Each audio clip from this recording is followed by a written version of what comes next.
si les parece, em, lo voy a ir presentando a... ¿Está grabando? ¿Cómo, Sil? ¿Está grabando? Sí, ya puse a grabar desde antes, por si aparecía algo Sí. interesante. Sí, sí. Sí. Em, bueno, entonces lo voy a presentar a Carlos. Primero, obviamente, darle la bienvenida y agradecerle. Eh, Como algunos saben, en Madrid son 5 horas más que en Buenos Aires, con lo cual este, Carlos está con el pijama puesto y termina de dar la conferencia y se va a dormir. Así que, digamos, no la vamos a hacer muy larga después, un poco por piedad de la hora que es allá. Así que bueno, para los que no lo conocen tanto, lo presento. Carlos Arroyo es doctor en arquitectura, es arquitecto, urbanista y lingüista, director de Carlos Arroyo Architects, oficina con obra y proyectos en Europa, África y América. Es premio al mejor edificio público en Bélgica, premio Holcim Silver Award Europe de construcción sostenible, premio Europan, participaciones en la Bienal de Venecia número 8, 14 y 16, Bienal Iberoamericana 4, 7 y 8, Susa 2015 de Shanghái, exposiciones en el Centro Pompidou, la Cité de la Arquitectura de París, miembro del Comité Científico de Europan Europe desde 2004, profesor invitado en MIT Boston, en la Escuela de Arquitectura de Princeton, Columbia, Berlín, Viena, el Politécnico de Milano, París, Bogotá, Sao Paulo, Buenos Aires, FADU, Istambul y Tokio. O sea que es un profesor, digamos, de todas estas, que ha visitado todas estas universidades. Y es profesor de proyectos arquitectónicos de la Universidad Europea de Madrid, donde es curador académico del máster universitario en arquitectura. Bueno, como verán, el currículum es muy amplio. Carlos es un viejo amigo de Poiesis, que ha venido muchas veces a Buenos Aires y ha hecho workshops, ha dado conferencias en nuestro espacio. No lo veíamos hace bastante, así que es un verdadero placer tenerlo con nosotros, que nos cuente en qué anda y compartirlo con ustedes. Así que sin más, los dejo en manos de Carlos. Muchísimas gracias por la amable presentación. Es un placer estar aquí, es como parte entrañable de mi vida, ¿no? Desde aquel primer viaje en 2006, ¿no? Como estábamos estableciendo en el previo. Bueno, he preparado una presentación pues que hace un recorrido casi también sobre esto, ¿no? Porque voy a ir tocando temas casi en orden cronológico, eh, relacionándolo con esos momentos en que yendo a Buenos Aires pues contaba cuál era mi investigación proyectual, ¿no? Porque siempre eh, todo lo que hacemos en la oficina, a veces me preguntan, ¿tú qué arquitectura? O sea, ¿haces hospitales, viviendas? Digo, no, mira, lo que hacemos es tratar de descubrir qué es lo que hay que hacer ahora, ¿no? O sea, eh, hacemos proyectos raros en los que no se sabe muy bien qué es lo que hay que hacer, ¿no? Y para eso tenemos una metodología que pues, ha ido aplicándose a distintas cosas a lo largo del tiempo. Voy a presentar, eh, voy a poner esto en imagen sobre imagen para entonces ahora presentar pantalla, toda mi pantalla, compartir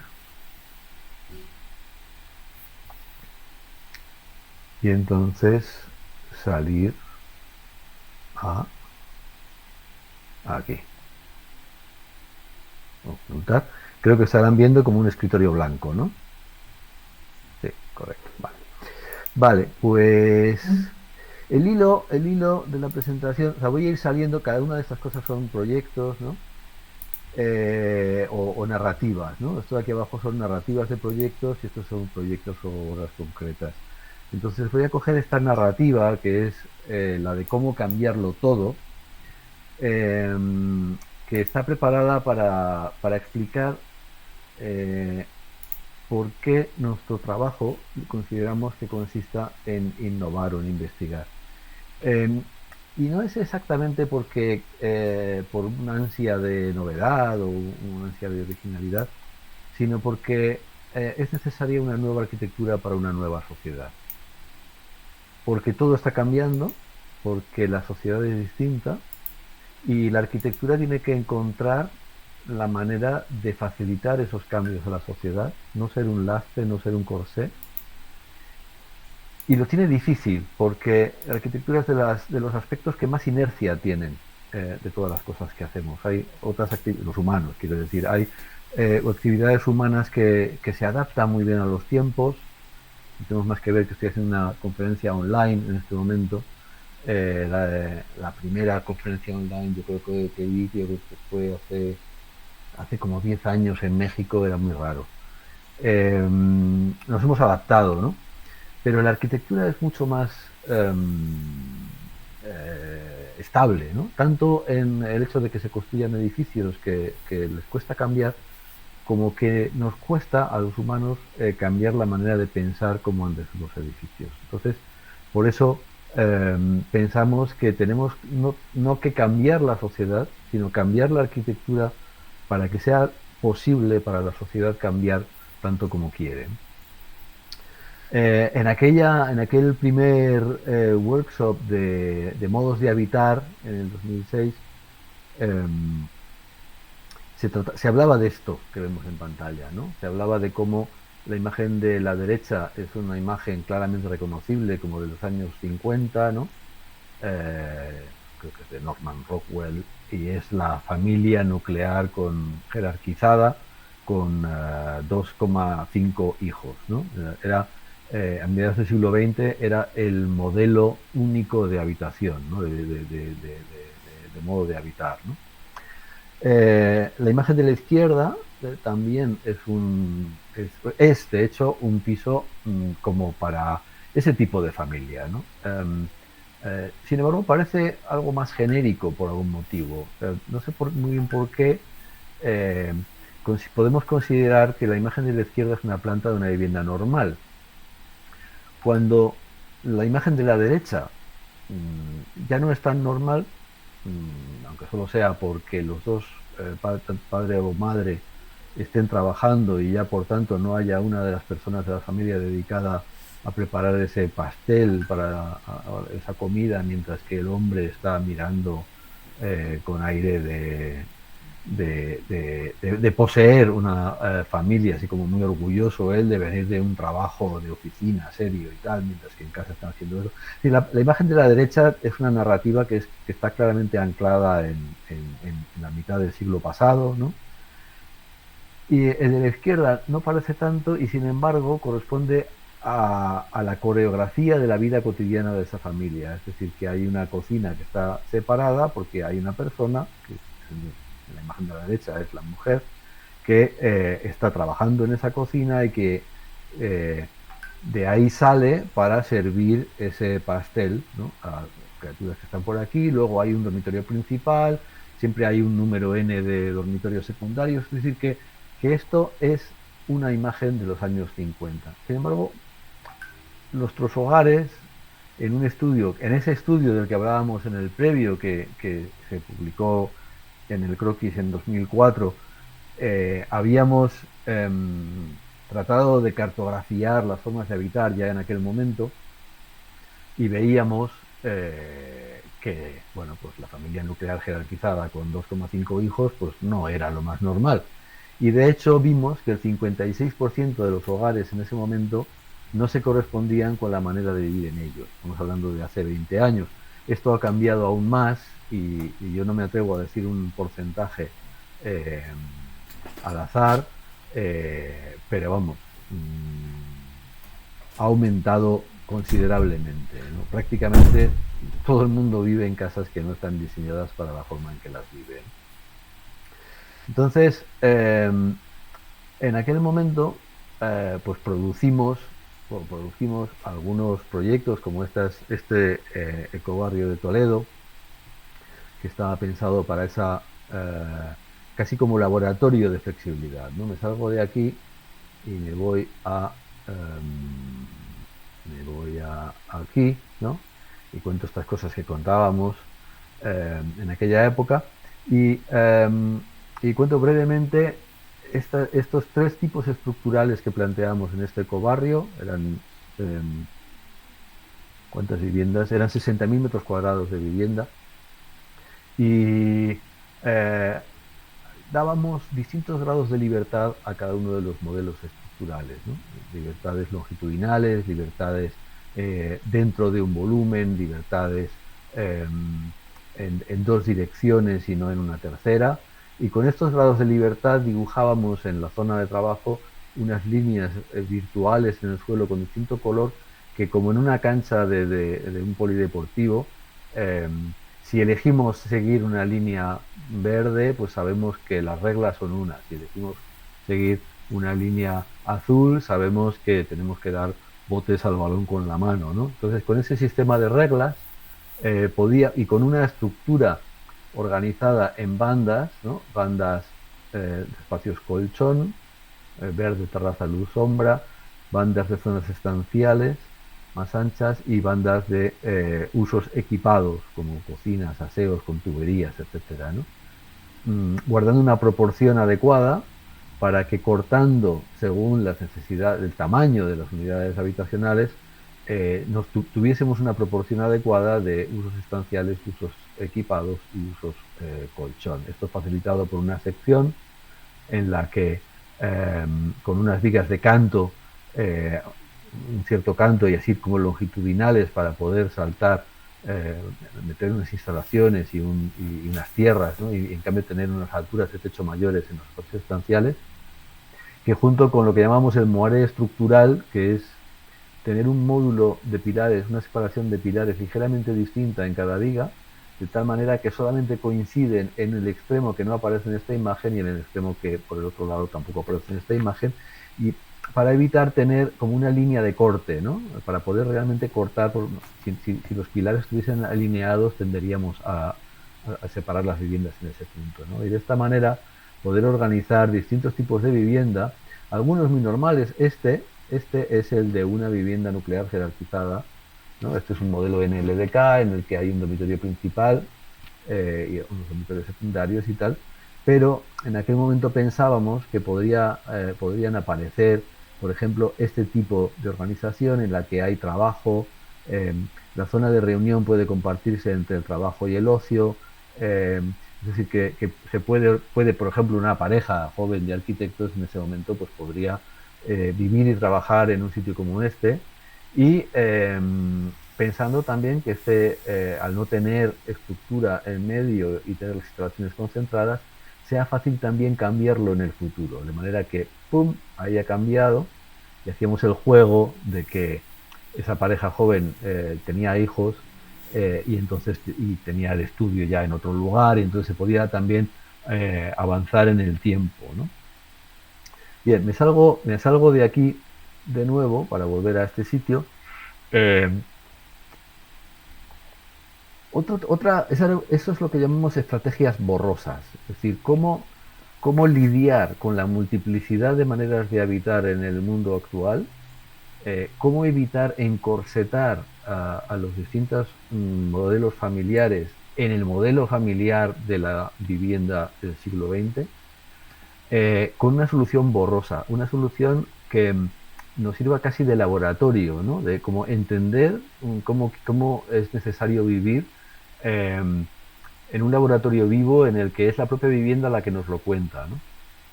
Pero también teníamos soluciones eh, tipológicas y soluciones basadas en implementos, ¿no? Entonces, en esta vivienda, me voy a salir de aquí, que está utilizada en el Instagram anunciando esta conferencia, está utilizada como imagen de referencia.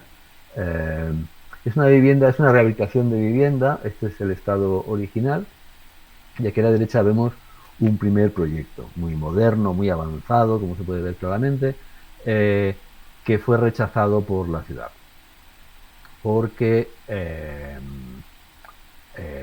había que mantener estos dos huecos de aquí abajo, y no se podía hacer garaje. Entonces apareció este con los dos huecos de aquí abajo, pero también fue rechazado por la ciudad, porque esto que ponía piedra en el plano debía ser un revoco de cal a la madrileña. Entonces, clic, ahora pone fachada revoco tradicional a la madrileña, porque ¿qué es el revoco de cal a la madrileña? Es un revoco de cal que imita a la piedra. Entonces, con el mismo dibujo de la piedra, pero con el revoco de cal a la madrileña como leyenda, ya deberíamos cumplir. Pero no, tampoco, porque había aquí unas líneas de moldura, entonces había que cumplir con esas líneas de moldura. Entonces, por fin, este era el proyecto que recibió la licencia de obra. Pero aquí ha aparecido un fantasma, como ¿no? Un espíritu que aparece por aquí, que es el que ha poseído este edificio, ¿no? Entonces, si nos vamos aquí, vemos, esto lo conté, yo creo que en la última visita y probablemente en la anterior. Este proyecto es la obra está terminada en 2009, o sea que seguramente sí que lo conté, ¿no? en el workshop de Buenos Aires Compartida. Es un proyecto en el que lo tectónico ha perdido toda la relevancia. Es decir, es una exposición de espacios transformables, y es transformable en base a una serie de dispositivos inestables que llamábamos, o sea, dispositivos que sirven para crear el uso, cambiantes, y adminículos de hiperdensidad, es decir, adminículos que nos permiten multiplicar la densidad de uso en un lugar al poder ejecutar distintos usos, ¿no? Esto era de 2009, pero esta es la versión reconstruida ya en 2018. Claro, un proyecto inestable, si lo cuentas en 2009, pues es de una manera; si lo cuentas 10 años después, pues es de otra, ¿no? Porque esa es la virtud que tiene, ¿no? Entonces, la imagen que está utilizada como anunciando esta conferencia en el Instagram pertenece a esa tanda de 2009. Y vamos a ver ahora qué ha pasado con esos espacios en el tiempo, ¿no? Antes, bueno, en su momento hablábamos de la fachada inestable. La fachada inestable corresponde al proyecto que obtiene licencia, que es, digamos, pero con una serie de peculiaridades. Uno, que el revoco de cal a la madrileña, que es una imitación a los módulos de fachada en piedra, es tan imitación que tiene un espesor de 1,5 milímetros, porque está montado sobre fibra de vidrio y sobre unos paneles de material aislante azul. Dos, hicimos un estudio de los colores barrocos de Madrid, porque hay una normativa que nos obliga a utilizar los colores barrocos de Madrid. Descubrimos que este color azul, que es el mismo del panel aislante, era un color aceptable en el barroco madrileño, y por tanto utilizamos un revoco del mismo color exacto que el panel aislante, el poliestireno extruido. Y tres, hemos generado una fachada que tiene las proporciones de la licencia de obra, por tanto es una fachada tradicional madrileña del siglo XIX, en el que la composición depende de la gravedad, la transmisión de cargas por gravedad, pero que se mueve. Nadie nos preguntó en el ayuntamiento, en la municipalidad, si se movía el dibujo. Entonces se puede producir una composición abstracta, como si fuese del siglo XX, ¿no? En el siglo XX las fachadas tienen una composición autónoma o una geometría autónoma que no depende ni de la gravedad ni tampoco de las funciones interiores, o puede autoorganizarse como dispositivo que es de sombra, ventilación, privacidad, en función de las necesidades del uso que haya dentro, ¿no? Al final, el revoco de cal sobre panel aislante lo que consigue es aislar, ¿no? Entonces estamos hablando de un dispositivo bioclimático. Es decir, que la casa se convierte en una especie de manifiesto de la transición del siglo XIX al siglo XX al siglo XXI. El siglo XIX en que la forma sigue la función, que es la gravedad. En el siglo XX la forma sigue la función, que es la autonomía de la fachada respecto del interior, pero la del siglo XXI, la forma sigue la función, que es el control climático y de la privacidad, respondiendo a necesidades cambiantes en la familia en el siglo XXI. Claro, entonces dentro, voy a ir un poco rápido porque si no me entretengo demasiado. Bueno, esta cuestión de la baransilla es relevante por recordar el Buenos Aires compartido, ¿no? Ese taller que hicimos tratando de descubrir el gradiente entre lo público y lo privado, que se ejemplifica muy bien con este sentarse en una situación intermedia, ¿no? Cuando uno se sienta aquí. El movimiento moderno habla del plano terso, ¿no? Limita los volúmenes o sea, el esfuerzo máximo es conseguir que el vidrio y los paramentos estén exactamente en el mismo plano, para que haya un plano perfecto que delimita los volúmenes puros de la edificación. Entonces se pierden estas situaciones intermedias tan ricas, ¿no? Está uno sentado ahí que está como que no se sabe si está dentro o fuera y puede saludar a los vecinos y puede tomar el sol y leer el periódico viendo pasar las nubes, ¿no? Hay una serie de varanasientos, ¿no? La varansilla, que es esta que estamos viendo, el varansofá, que es este que protege para evitar caernos, es una barandilla donde te sientas, perdón, el varansillón, y luego el varansofá, que es este de aquí arriba, ¿no? Que nos da una visión de los tejados de Madrid, es como una nube rosa que flota sobre los tejados, ¿no? Luego tenemos otros dispositivos, este es el patio tornillo, que en realidad es un sistema de ventilación de la casa, utilizando lo que se llama el efecto piscina de aire frío. El aire frío baja, ¿no? Cae por la diferencia de peso entre el aire frío y el aire caliente, y si cerramos o abrimos con puertas, el aire frío se puede escapar como si estuviese en una piscina en la que pudiésemos abrir algún tipo de salida de aguas, ¿no? Y entonces podemos regular la temperatura con ese patio tornillo, con estos ventanucos que aparecen por aquí. Tenemos un patio ascensor, ¿no? Que sirve para llegar de un sitio a otro, etcétera. En la fotografía que aparece en el anuncio de la conferencia aparece Vanessa, que es una persona de mi oficina, hace 10 años, y en estas fotos que hicimos nuevas en 2018 aparece con su hija Claudia, también ejemplificando el cambio de las vidas, ¿no? No quiero tampoco contar demasiado todas estas cuestiones que van ocurriendo, pero sí quería hablar de los supermuebles. Los supermuebles, llamamos supermuebles a estas piezas de mobiliario que son las que activan el espacio, las que dotan de uso al espacio, ¿no? Este es un salón cocina. El supermueble es un salón cocina porque tiene por un lado el televisor y por otro tiene la cocina, ¿no? Entonces colocas esto en cualquier sitio, cualquier espacio, e inmediatamente tienes el salón cocina, ¿no? Aquí vemos en el lado salón y aquí en el lado cocina, ¿no? Hay otros supermuebles que también introducen los baños, los servicios y tal. Son transformables, son transportables, y de hecho esa cocina que hemos visto en esa imagen de 2018 ya no está en esa planta, está 2 plantas más abajo. Bueno, los envolventes incluye un tejado móvil, ¿no? Este es un tejado enrollable, también llamado vulgarmente toldo, ¿no? Pero con un toldo se puede hacer mucho trabajo. Aquí vemos, ahí, esto no es el cielo, esto es el toldo, ¿no? Aquí vemos la línea donde termina la tela, ¿no? Entonces esto es una manera de disfrutar de un observatorio de estrellas, pero con una pantalla de bloqueo solar para que el verano madrileño no convierta este lugar en un invernadero, ¿no? Es un toldo que hace barrera de rayos ultravioleta y de rayos infrarrojos para evitar que se sobrecaliente el espacio, ¿no?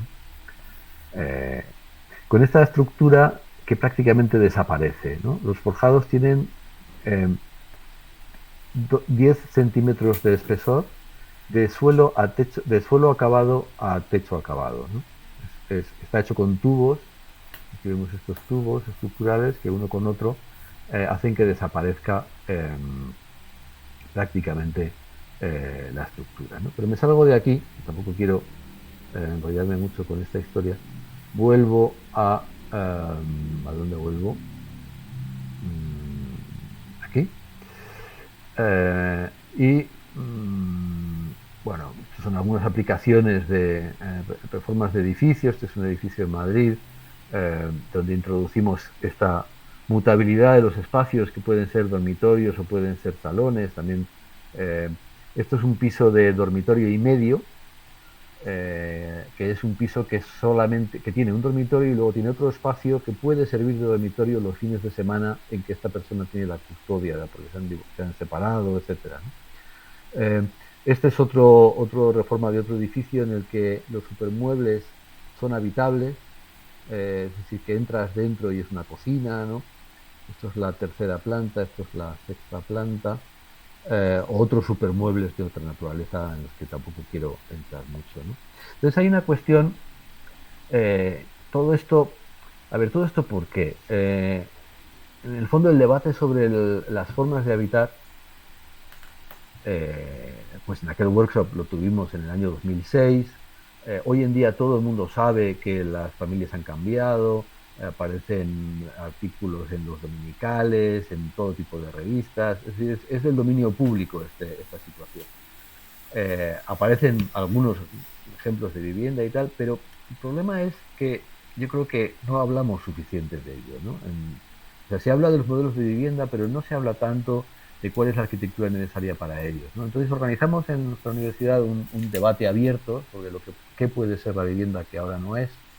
Eh, Estudiantes de mi curso presentaron, eh, hicieron unos videos como si fuese no un proyecto de universidad, sino como si fuesen comerciales de una promoción de viviendas, muy comercial, ¿no? O sea, como intentando, como si fuesen agentes inmobiliarios de una empresa dedicada a la promoción de vivienda, ¿no?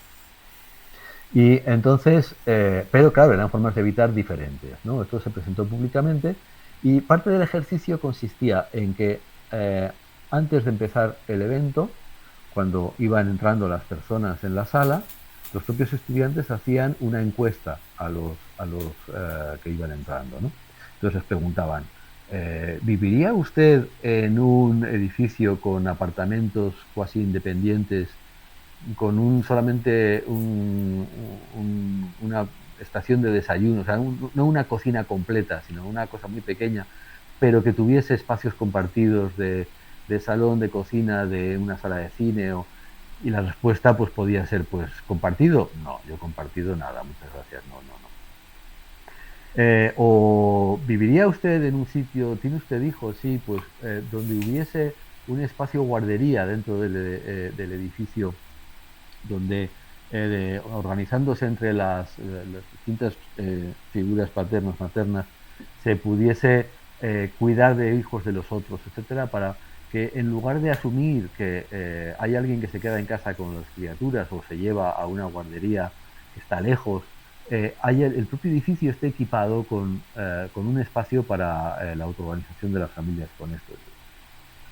Pues no, porque eso sería, a mí me gusta una vivienda para toda la vida y eso sería por una temporada de la vida solamente, ¿no? Entonces, hecha esa encuesta, procedimos a presentar las maneras de vivir y empezó un debate, ¿no? Entonces, pues en el debate salía, por ejemplo, el tema este de la vivienda para toda la vida, ¿no? Entonces él preguntaba a esta señora que decía la vivienda para toda la vida, pero ¿y usted dónde vive? Y dice, bueno, vivimos en Majadahonda, una zona que está un poco fuera de Madrid. Pero antes vivíamos en el centro, pero claro, luego tuvimos los niños, entonces nos fuimos a un sitio que tuviera más espacio, tal. Y ahora ya estamos pensando a lo mejor en volver al centro. Es decir, que, entonces, yo ahí la interrumpí, dije, es decir, que usted realmente ha cambiado de vivienda en función de las necesidades de su familia. ¿No querría usted entonces cambiar de vivienda, como hemos dicho, ¿no? Entonces, quizá lo de la vivienda para toda la vida es un poco un mito, ¿no? Porque realmente no es así. Es decir, fuimos tocando toda una serie de temas y al final, después de haber hecho todos estos debates, al salir, los estudiantes repitieron exactamente la misma encuesta. Y pudimos comprobar que, si bien había mucha gente que no había cambiado de opinión, había una desviación significativa hacia aceptar mucho más las maneras diferentes de habitar. Es decir, que tenemos un problema con el imaginario colectivo, ¿no? Tenemos un problema de no entender nosotros mismos qué es lo que estamos necesitando para vivir en nuestras condiciones actuales y todavía viviendo de concepciones antiguas de qué es lo que realmente queremos para vivir. Eso lleva a que la mayor parte de las promociones inmobiliarias, dentro de todas las excepciones maravillosas que hay, de proyectos que ganan premios, etcétera, realmente no estén abordando este tipo de cuestiones. Claro, esto en esta presentación de hoy, que se titula, si no se ha visto al principio, Arquitectura para una sociedad líquida, el ejemplo de las familias es un ejemplo fácil, ¿no? Porque, como decía, pues todo el mundo sabe esto, ¿no? Este gráfico que vemos ahora en la imagen de las distintas maneras de organizarse, las familias reconstituidas, los divorcios, el que tiene los hijos de una pareja, los hijos de otra pareja que viven de una manera, de otra. Todas estas cosas es muy conocido y nos sirve para entender bien el concepto de modernidad líquida, que es una expresión que acuñó Zygmunt Bauman en este libro del año 2000, La modernidad líquida, en que habla de cómo la modernidad del siglo XX era muy, vamos a llamarlo, fordista o muy organizada y muy jerarquizada también, con unas estructuras de toma de decisiones muy piramidales, ¿no? Y que eso no lo sustituye un modelo en el siglo XXI único, alternativo. Es decir, que el modelo de familia del siglo XX se corresponde con esa modernidad congelada, ¿no? De un único modelo de familia en prácticamente todo el mundo, que es un modelo muy del siglo XX, porque en el siglo XIX había otros tipos de familia, también familias extendidas, etcétera. Y lo sustituye no otro modelo, sino un arco iris, casi literal, de modelos de organización cambiante, ¿no? Es decir, que esa idea de líquido, ¿no? La idea de que no es una cosa y además que cambia, es la que introduce Zygmunt Bauman y aplica a todo, ¿no? Y aplica también a la cultura, ¿no? En esta imagen es de un taller, tenemos que hacer un proyecto de una transformación de un centro cultural en Bélgica, que es el que se ve en la imagen ahí al fondo. Y entonces organizamos una serie de talleres para entender cómo podría ser la cultura en la era de la modernidad líquida, ¿no? Entonces, en la imagen, estos son estudiantes, tienen como 15, 16 años, de un colegio cercano. Estábamos tratando de identificar qué puede ser la cultura, qué puede ser un centro cultural en este momento. Transformarlo, ¿por qué? Pues porque era un centro cultural fundado en los años 70, es decir, vamos a decir a mediados del siglo pasado, y por tanto era de los de la jerarquía, ¿no? Es decir, hay un teatro, hay una sala de exposiciones, hay unas aulas, y entonces hay unos programadores, ¿no? Que programan conciertos, exposiciones, talleres a los que la gente va, ¿no? Mientras que la vida de estas personas que vemos en la imagen no es eso, ¿no? La cultura la generan pues con Instagram, ¿no? La cultura está como en los bolsillos, ¿no? De las personas que sacan el aparatito y entonces comparten cuáles son sus aspiraciones visuales, su construcción de su imaginario colectivo, etcétera, ¿no? Entonces, ¿cómo hay que transformar un edificio para que sea el crisol de esa cultura líquida, ya no jerarquizada, para que sea un lugar en el que no existan los programadores?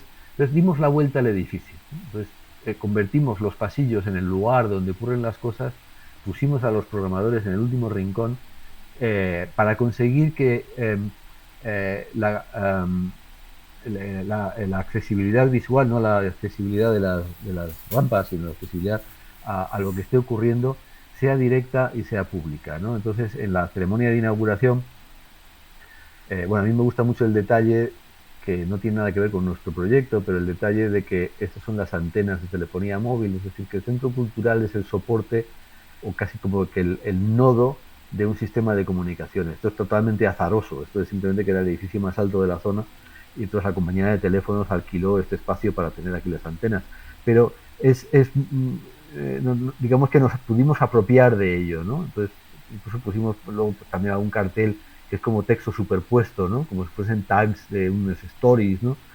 O aparecen los lugares de las letras y de los colores para identificar, etcétera, ¿no? Entonces, la transformación es una transformación cultural en la que de lo que se trata es de convertir el espacio en la luz que aparece luego en los teléfonos, ¿no? Bueno, esto me lo salto porque, bueno, sobre otro tema. Aquí pasa algo parecido. Esto es el Instituto Cervantes en Bruselas, es un edificio de oficinas que transformamos en centro cultural. Los edificios de oficinas son buenísimos para transformar. Tienen una altura libre muy considerable porque están pensados para el aire acondicionado, etcétera. Entonces y son un edificio soporte, ¿no? Un edificio flexible, soporte muy bueno para cualquier cosa, para vivienda, para centros culturales, para lo que sea, ¿no? Aquí la primera cosa que hicimos fue eh, eh, tratar de respetar lo máximo posible lo existente, ¿no? Por ejemplo, incluso las instalaciones. Entonces, para eso, como queríamos ganar a altura libre, pues hicimos este Minecraft que consiste en identificar los lugares donde están las instalaciones para poder levantar el techo en esos sitios eh, sin tener que, o sea, en lugar de arrasar todo y decir, bueno, es que queremos altura y tal, pues tratar de aprovechar todo eso, ¿no?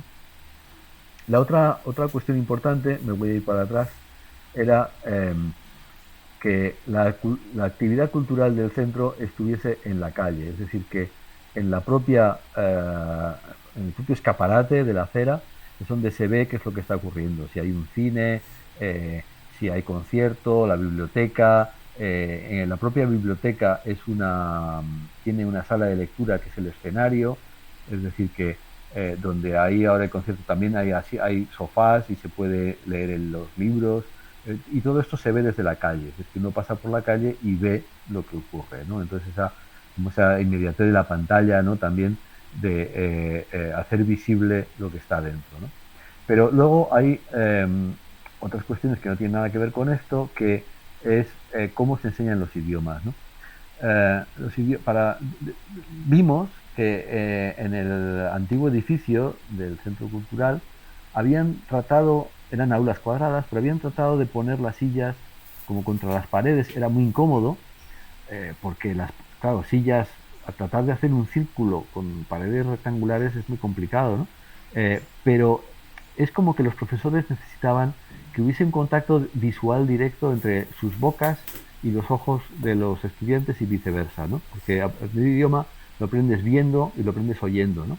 Entonces, vimos que estaban tratando de transformar aquellos espacios cuadriculados en espacios circulares con poco éxito, y entonces decidimos hacer estas aulas circulares eh, que además están conformadas por un fieltro que es un absorbente acústico para que no haya ecos, para que no haya reverberaciones, para que el sonido sea limpio, el sonido sale de la boca de los profesores o sale de la boca de los estudiantes y no vuelve, entonces no se producen esos ecos, que es además un filtro de botellas de PET, ¿no? De las botellas de agua reciclado, ¿no? Y de colores. Y los colores nos permiten reutilizar las sillas del otro lugar. Porque la otra cosa que está ocurriendo con este proyecto es que tenemos un edificio existente, tenemos elementos nuevos que son móviles o reciclados y lo permanente. Es decir, que no tenemos nada nuevo que no sea o móvil, es decir, que se pueda luego llevar a otro sitio, o reciclado. Y lo demás lo que no sea reciclable es algo que tenga que permanecer del edificio anterior. Entonces, una de las maneras de eh, eh, incorporar mobiliario que podría gustarnos más o menos, pero que todavía podía funcionar, es contrastándolo con esos colores, ¿no? Luego también hay un espacio más lúdico de juegos, etcétera. Pero bueno, quería llegar hasta este otro proyecto. Hemos visto la sociedad líquida, qué significa en cuanto a la familia, hemos visto qué significa en cuanto a la cultura y la transmisión de la cultura, pero la sociedad líquida afecta muchísimo a la política, ¿no? Eh, la sociedad líquida lo es en buena parte porque hay unas redes sociales, unos sistemas de comunicación, un sistema de acceso a la información eh, que nos permite ser cada quien como quiere y que nos permite comunicarnos y agruparnos y nos permite conseguir una transparencia máxima, ¿no? Entonces, ¿cómo ha de ser un ayuntamiento, una administración local en la era de la sociedad líquida? La transparencia es una de las claves. La participación es otra de las claves, ¿no? Sobre todo en una administración local, cómo se participa de los procesos de toma de decisiones, ¿no? Esto es otro debate ya conocido también, pero ¿cómo se traslada eso a la arquitectura, ¿no? Entonces, en este proyecto, este es como el CEO, ¿no? Como el vicealcalde, ¿no? Como el alcalde ejecutivo del ayuntamiento, que es el que quería como encontrar una manera diferente de organizar una administración local, ¿no? Pues, ¿cómo sería eso, no? Entonces, hay una primera cuestión que es pues esta transparencia de las salas de reuniones, ¿no? El poder ver cómo se toman las decisiones. También hay una relación directa entre la página web y el lugar físico donde ocurren las cosas. Es decir, que tú te conectas, de hecho, esta es la página web, ¿no? Tienes la página web y la misma estructura te la encuentras cuando llegas allí, ¿no? Este es el menú, ¿no? Aquí vemos el menú, ¿no? Vivienda, bienestar, ¿no? Tiempo libre, etcétera, ¿no? Y cada uno tiene sus desplegables, ¿no? Cuando llegas aquí te encuentras el menú y los desplegables con una pantalla multimedia que ahí tiene una foto del propio lugar y puedes entrar, puedes meterte y hablar con la persona que está detrás. Es decir, que lo que estamos tratando de hacer aquí es establecer una conexión directa entre el gobierno electrónico, la página web y el gobierno físico, ¿no? De manera que cuando tú llegas al lugar físico estás hablando, estás entrando como dentro de la página web y puedes hablar con la persona que está detrás, ¿no? Esto, claro, va conjunto con una organización espacial que refleja esta cuestión, ¿no? Esta línea es, digamos, el espacio de lo público, ¿no? De una persona que entra de la calle pues puede recorrer esto, tiene estos puntos de información, ¿no? Estos puntos de información en cada uno de los núcleos. Estos son todas las distintas funciones del ayuntamiento y entonces puede entrar y reunirse dentro de esta línea es como si fuesen unas dendritas, ¿no? Como unas tentáculos que entran de lo público a lo más interno y de lo interno a lo más público, ¿no?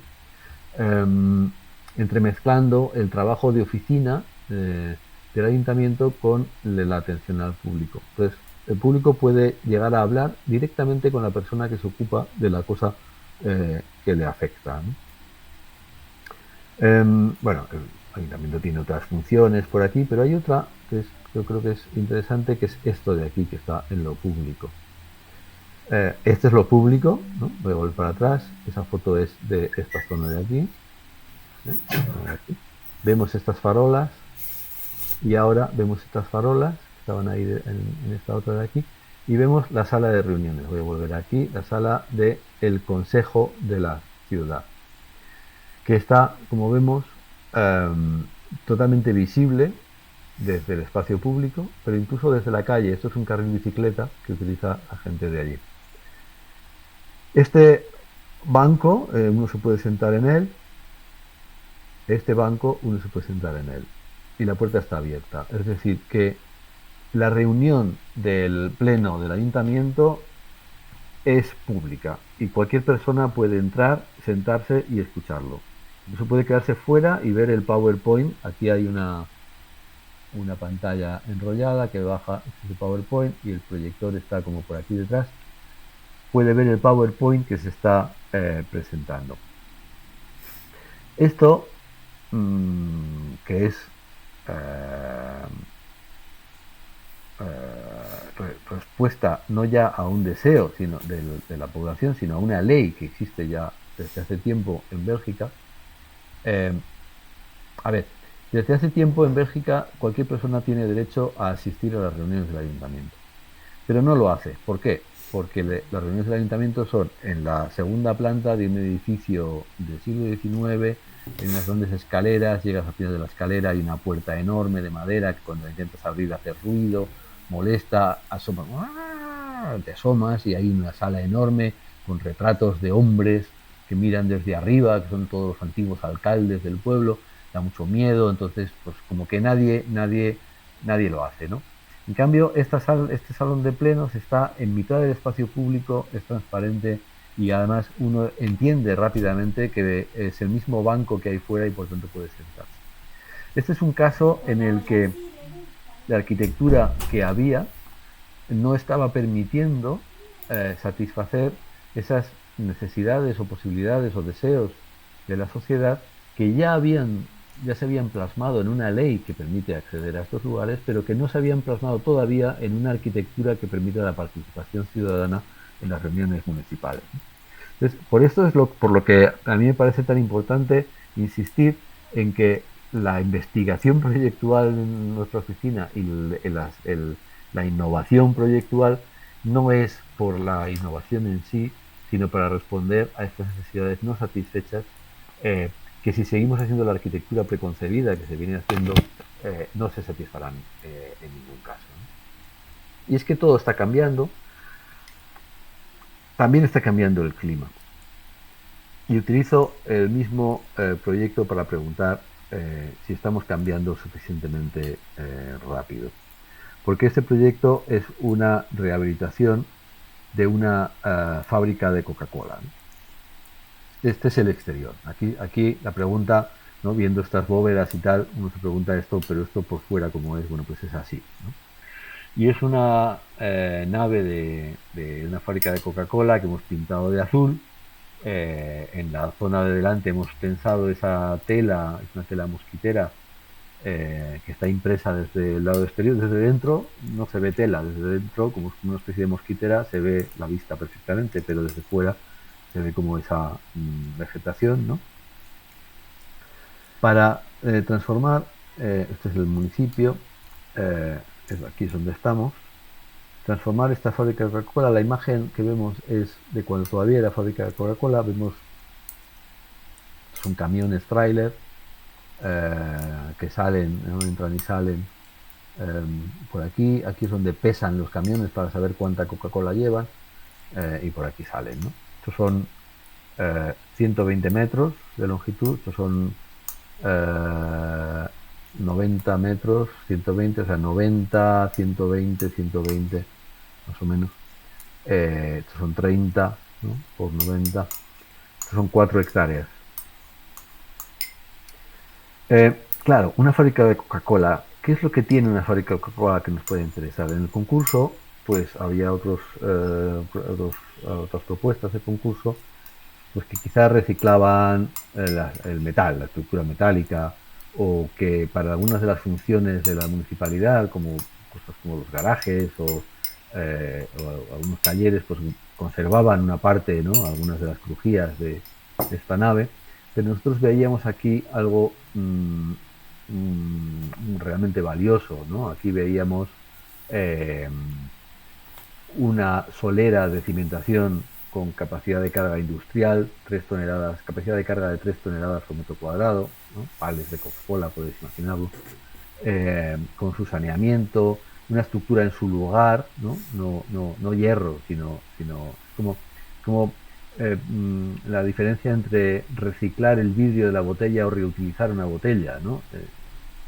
Reutilizar una botella tiene una huella energética muchísimo menor que reciclarla, ¿no? O sea, nos gusta decir en la oficina que reciclar es lo último que debemos hacer, ¿no? O sea, reciclar lo último, porque reciclar implica volver al principio del ciclo, en el que hay que volverle a dar energía. Lo que hay que hacer es reutilizar, ¿no? O, o sobreciclar, upcycling, pero vamos, si ya no nos queda nada mejor que podamos hacer, de transformar o de reutilizar, lo último es reciclar, ¿no?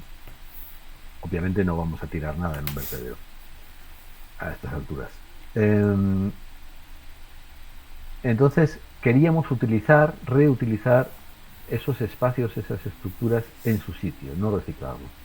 Queríamos mantener incluso cosas como los accesos, los aparcamientos, la vegetación, ¿no? ¿Y cómo hacer eso? ¿Cómo convertir esto en un ayuntamiento, ¿no? Este espacio, una nave que pues está construida en los años, está proyectada a finales de los 80, terminada de construir en el año 91, es decir, que no es suficientemente vieja como para que podamos tener un cierto fetichismo de patrimonio industrial, etcétera. ¿Qué hacemos? Entonces le dijimos al alcalde, no se preocupe usted, lo que vamos a hacer va a ser hinchar unos inflables dentro de la nave, vamos a proyectar una masa de algo, ¿no?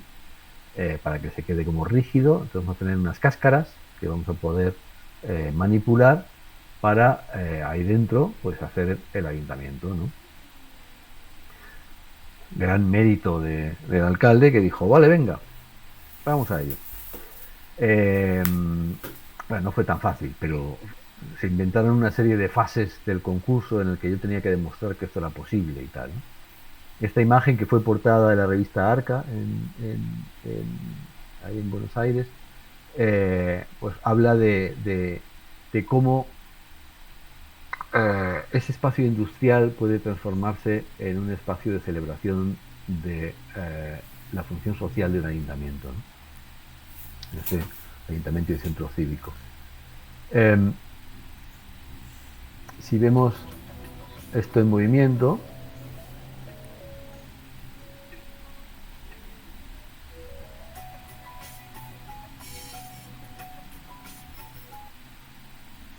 tengo que ajustar el vídeo es que justamente lo he tenido que actualizar porque en el sistema este ordenador es nuevo y tengo que quitar el sonido. Bueno, en fin, total, ahí se ve lo que ocurre, ¿no?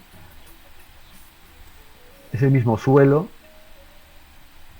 el punto de vista es distinto, pero es el mismo suelo, y dentro de ese espacio se construye esta cosa, ¿no?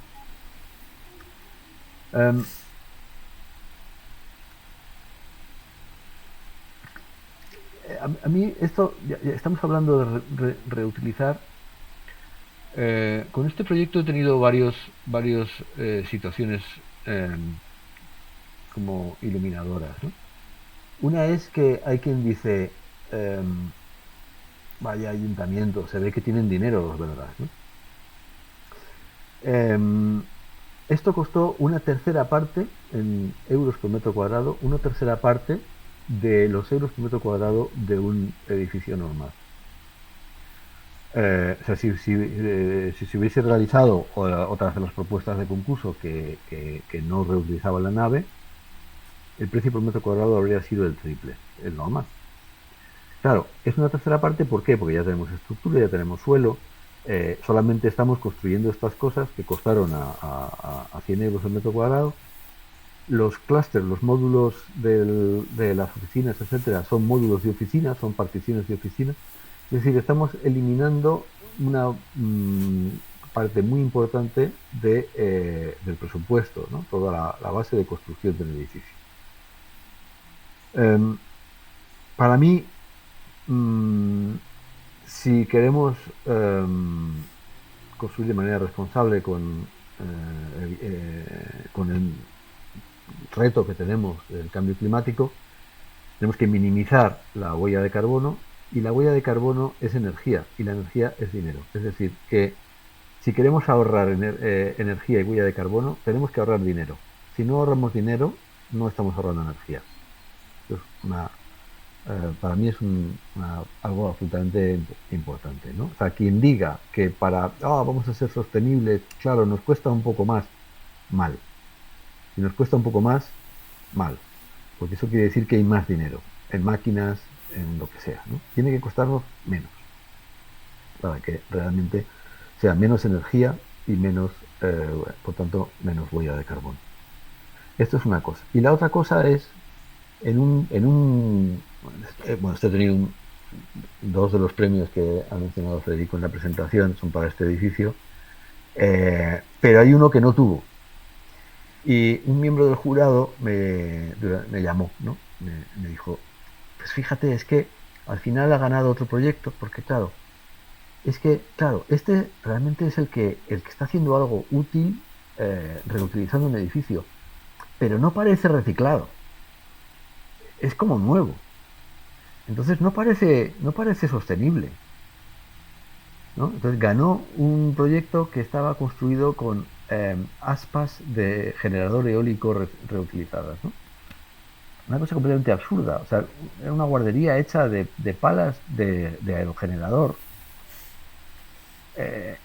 Y al jurado le parecía bien porque se veía muy claramente que era reciclado, ¿no? Entonces, esto es una cosa como que a mí me inquieta, ¿no? O sea realmente tenemos que hacer una arquitectura que parezca que no es lo que queremos para que quede como mal y como pobre, para que eso sea sostenible, no. Yo creo que la única manera de tener éxito con este reto, ¿no?, de la huella de carbono es consiguiendo que esos espacios, esos lugares sean deseables, ¿no? Que sea un lugar donde entras y dices, qué bien, este es mi ayuntamiento, ¿no?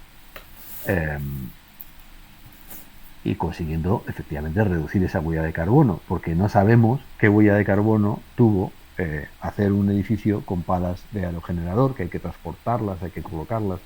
Eso seguro que tiene una huella de carbono inmensa, ¿no? Y seguramente fue de esos que, bueno, es un poco más caro, pero hemos sido sostenibles, ¿no? Si ha sido un poco más caro, mal. Bien, esta es una reflexión que quería hacer, no sé cómo vamos de tiempo, es la una. Sí quería contar algún proyecto más. Este es uno en el que hay supermuebles, ¿no? Si ve algún supermueble.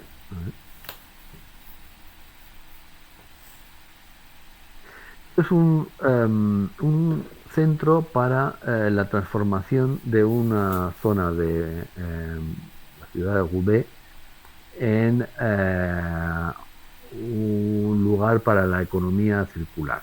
Entonces es un lugar donde hacer reuniones para explicar qué es la economía circular, o hay oficinas donde organizar concursos para que distintas empresas puedan ofrecerse allí. Por tanto, tiene una función muy variada, ¿no? Se pueden tener reuniones, ¿no? Entonces, por eso planteamos que, por ejemplo, la sala de reuniones, que es lo que vemos en ese momento, fuese un sistema de control microclimático para poder tener las reuniones en un lugar con el clima un poco más controlado, ¿no? Porque este espacio que vemos aquí grande no tiene control climático. Entonces funciona con ese techo de luz y con el sistema de ventilación para el verano que vemos al fondo, ¿no?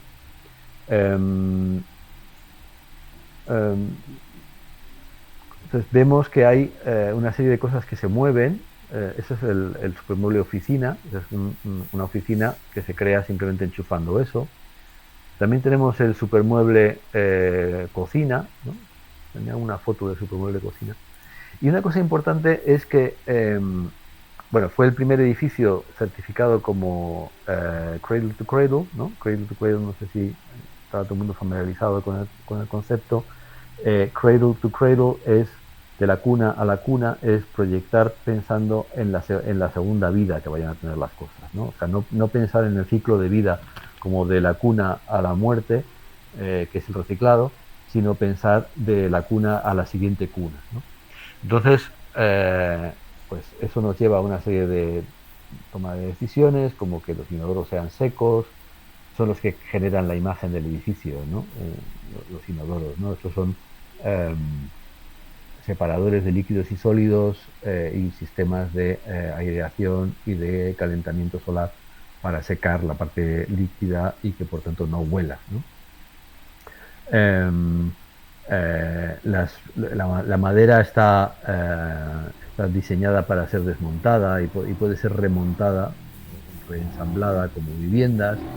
Eh, los supermuebles pueden, esta es la supercocina que se enchufa, tengo alguna foto pero no sé por qué no está en la presentación, o esta es la oficina que se puede cambiar de sitio, la oficina tiene enchufes, wifi, iluminación, ese tipo de cosas, se enchufa y ya está, tenemos una oficina.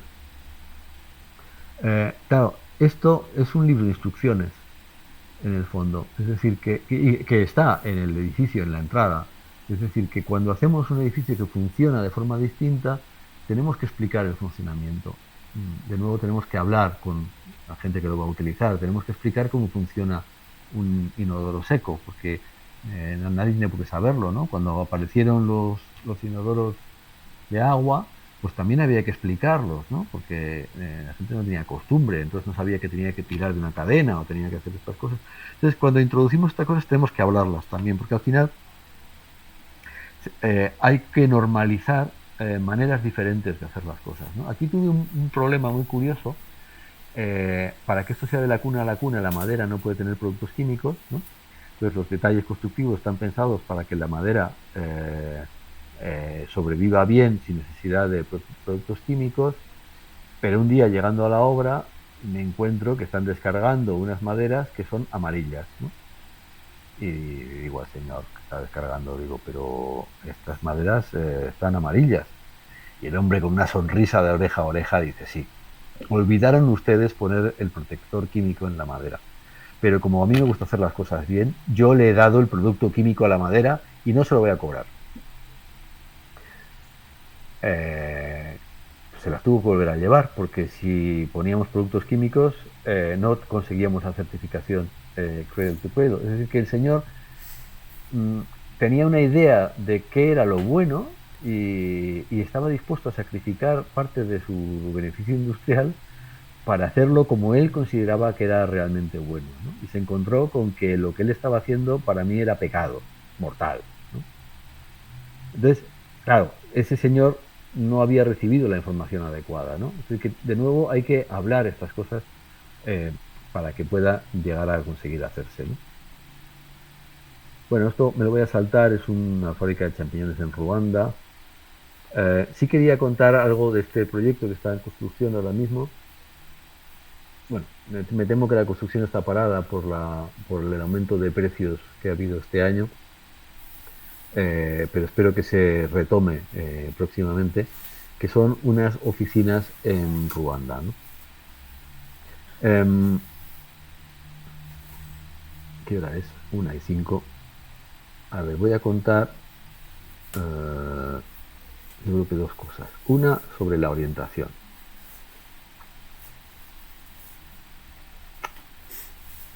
Um, ¿Por qué tiene esta forma esto, no?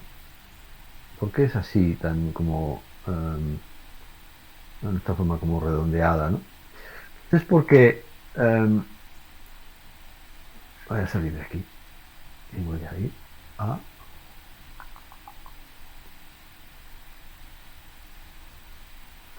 estamos en Kigali. Kigali es una ciudad de colinas. Estamos muy cerca del Ecuador, ¿no? Colinas como esta. Este es nuestro cacharrito que está fotomontado ahí en el skyline actual, ¿no? Una ciudad de colinas con un sistema de parques que son en realidad la depuración del agua, ¿no? Y en una de estas colinas nosotros tenemos como el gateway, como la puerta, ¿no?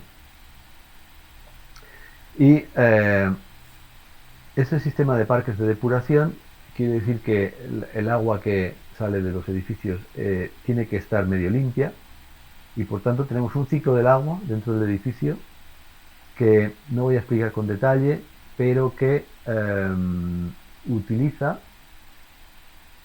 eh, de los 13.000 metros cúbicos de agua por año, 200 proceden del grifo, proceden de la red.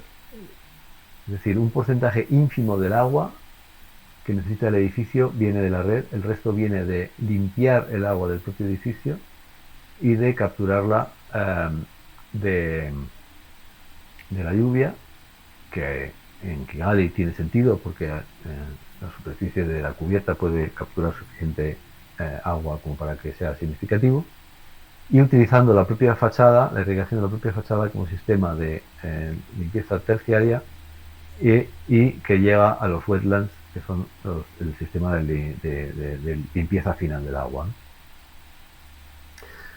¿no? Por otra parte, estos son dos edificios de Kigali, construidos según el imaginario internacional, son de cristal, por tanto son invernaderos.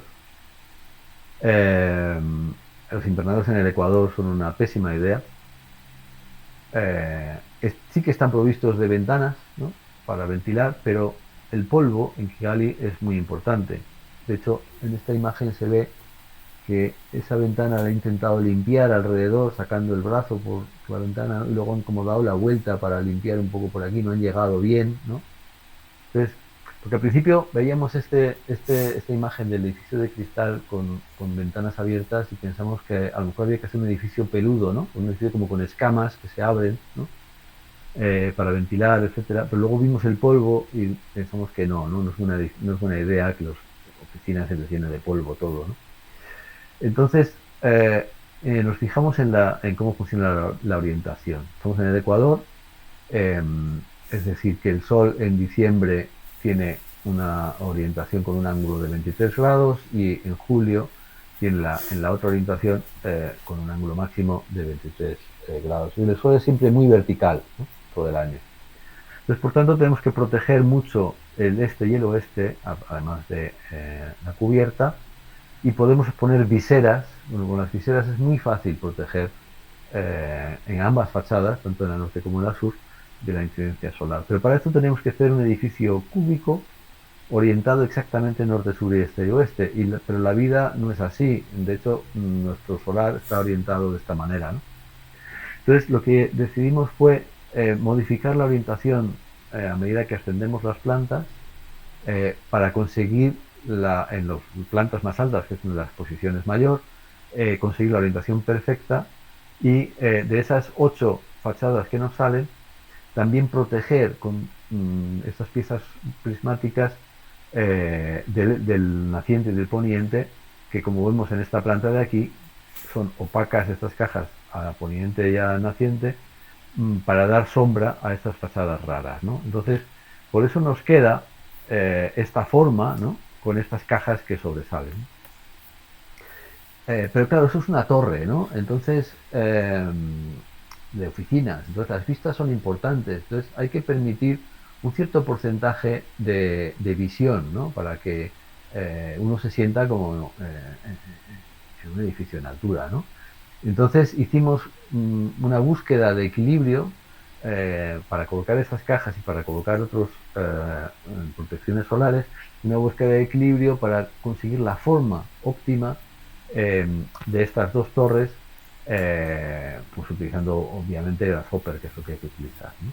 Quería contar esto para mí hacer como un recorrido por otro tipo de herramientas, ¿no?, que hemos estado utilizando en paralelo también a cosas que se han visto en Poiesis, ¿no?, en la evolución de la cultura arquitectónica del último par de décadas. Otras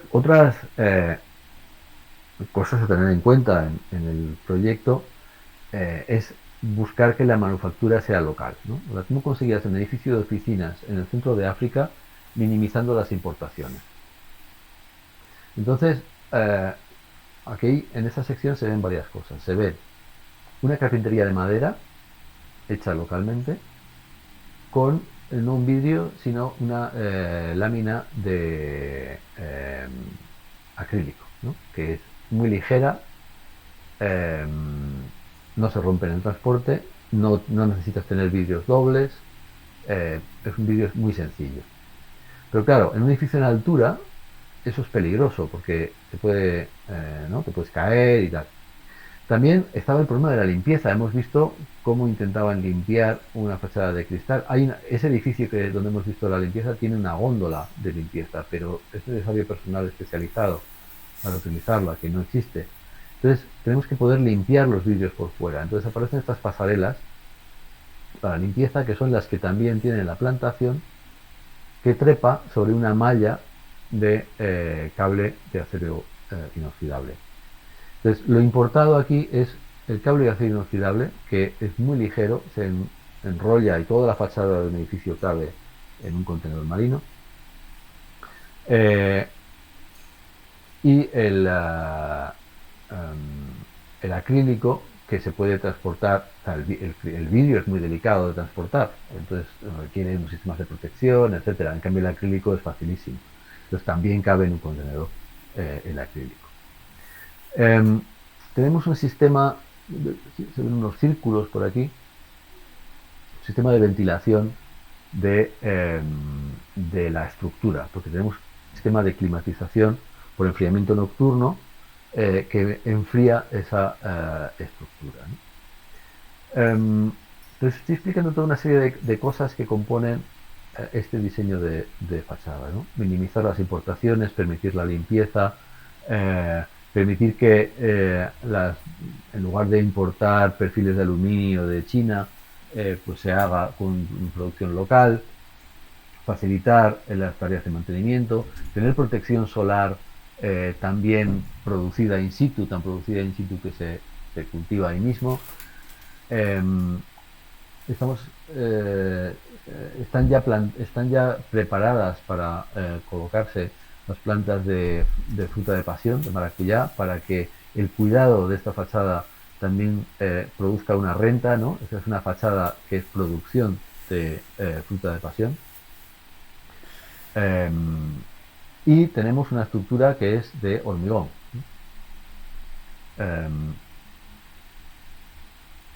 Esto es un poco como el jersey, ¿no? Que se le hace al edificio, ¿no? Es como un patronaje, ¿no? de esta malla. Aquí vemos un mock-up, una prueba que hicimos en un edificio que tenía el cliente, donde aquí ya lo vemos como más crecido, ¿no? Transformamos este edificio para probar el comportamiento climático de todo esto, ¿no? Y hicimos también otro mock-up de la estructura para ver cómo se puede funcionar. El encofrado lo hicimos con huevera, con esta malla que es esta membrana que es de drenaje, para poder dejar el hormigón visto por debajo y que funcionase también acústicamente, ¿no? Los agujeros que deja la huevera funcionan de trampa acústica, etcétera. Estos son los ventilaciones de la fachada. ¿Por qué? Porque queríamos evitar el uso de aire acondicionado. Entonces, allí, este es el gráfico de temperatura. Esta es la variación de la temperatura. Por la noche refresca. Tenemos una altitud suficiente como para que por la noche refresca.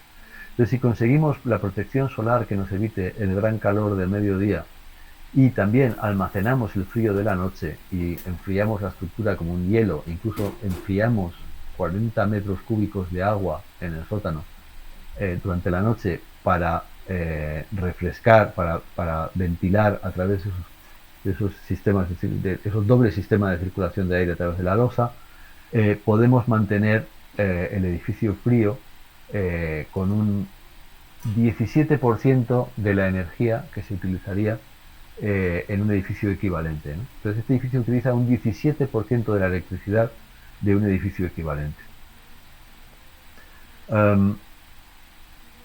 Cuando yo estudiaba me explicaron que el hormigón lo inventaron los romanos. El Panteón de Roma está hecho, es el edificio de hormigón más antiguo que se conoce.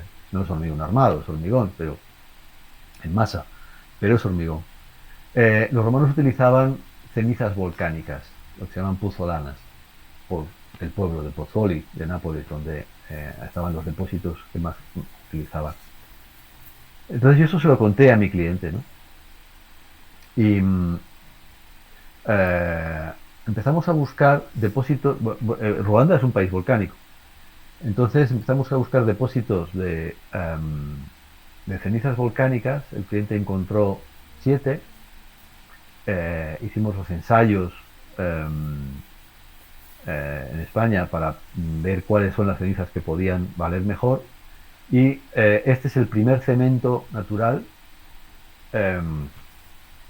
que hizo el cliente en un sistema en principio bastante rudimentario, simplemente para hacer los ensayos de resistencia de las cubetas de hormigón para ver qué tal funcionaban.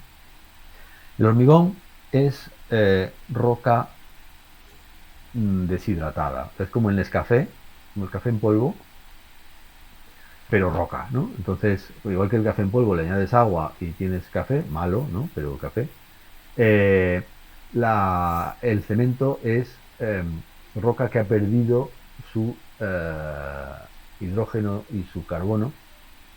Y para deshidratar la roca es necesaria una temperatura bestial, y entonces la deshidratación de roca se produce en 3 tipos de sitio, que es los volcanes, ¿no? O sea, la roca que está en el volcán se le evapora el agua, entonces se forma una ceniza que si la vuelves a mezclar con agua, vuelves a tener roca. En lugares como centrales térmicas donde se quema carbón para producir electricidad, entonces el carbón viene con roca, con piedra mezclada, entonces la ceniza de la central térmica también es un cemento. Algún otro sitio de estos de hornos tremendos, y en una fábrica de cemento Portland, que es la mejor manera de producir cemento, donde sale el mejor cemento, pero a costa de una cantidad enorme de electricidad. Las fábricas de cemento normalmente están al lado de una fuente de electricidad propia, ¿no? Una central eléctrica o una línea de alta tensión. Entonces el cemento en Portland es una manera de concentrar huella de carbono bestial, mientras que el cemento natural es una manera de construir utilizando la energía que ya produjo un volcán. No se puede utilizar para una estructura como esta cemento natural al 100%, pero se puede producir un ahorro bestial, no solamente por la huella de carbono de la producción del cemento en sí mismo, sino porque en el centro de África, donde llegar con cemento implica 3 días de viaje en camión, la huella en diésel es brutal, ¿no? Se nota en precio. El cemento en Kigali cuesta más del doble que lo que cuesta en la costa. Claro, bueno, mi cliente de este proyecto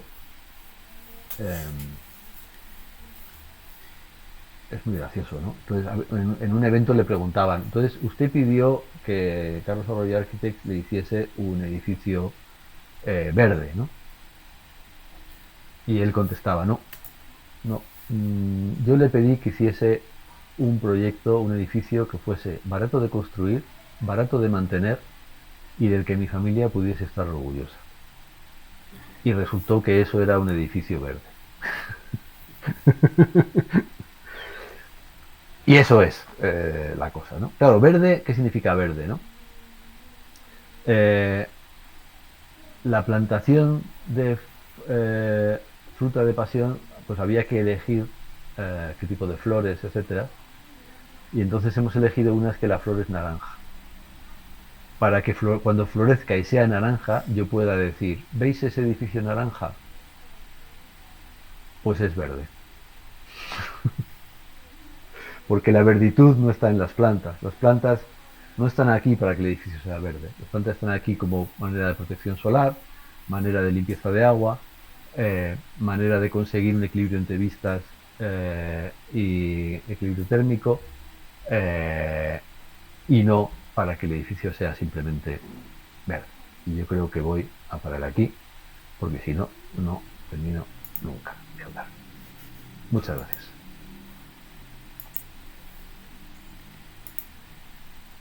volver a la pestaña, dejar de presentar.